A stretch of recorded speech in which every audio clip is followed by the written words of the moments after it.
On va parler d'Algérie. L'Algérie toujours plus proche de Moscou. Oui, exactement. Et pour commencer, je vais vous montrer une image qui est tout un symbole. C'est celle du président algérien, dont on annonçait la visite depuis des semaines à Paris. Eh bien, où est-il? Voilà, en Russie.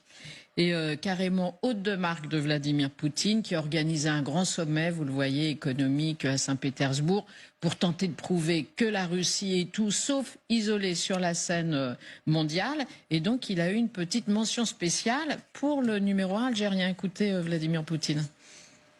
Прежде всего хочу поприветствовать нашего гостя, президента Алжирской республики, за то, что он нашел время и приехал к нам на наше сегодняшнее мероприятие. Господин президент, спасибо большое. Bien, alors pourquoi une telle amitié entre la Russie et l'Algérie? Ça remonte à très longtemps, mais déjà parce que Alger est un gros acheteur d'armes russes, que toute une partie de l'état-major algérien a d'ailleurs été formée dans les académies militaires russes.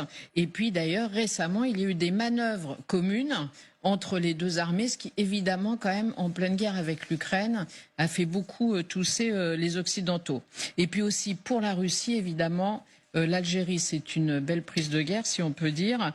Elle veut rejoindre les BRICS et puis elle fait partie de l'Afrique francophone. Or, évidemment, mettre un peu de distance entre l'Algérie et l'ancienne puissance coloniale qu'est la France, ça ne peut faire qu'un grand plaisir à Vladimir Poutine, puisque notamment grâce à la milice Wagner, que je ne vous présente plus, il se déploie sur ce continent, sur les terres africaines, qui durant très longtemps a été la chasse gardée de la France. Donc on peut citer le Mali, la République centrafricaine, le Burkina Faso, etc. Tous les endroits où Wagner a pris d'autant plus d'importance que l'armée française s'en allait. Et alors de ce point de vue, on ne sait pas si c'est volontaire ou pas, mais en tout cas le président algérien a fait un beau cadeau à Vladimir Poutine en réintroduisant dans l'hymne algérien un couplet anti-français dont vous allez voir les paroles. Ô France, le temps des palabres est révolu, nous l'avons clos comme on ferme un livre. Ô France, voici venu le jour où il te faut rendre des comptes, prépare-toi.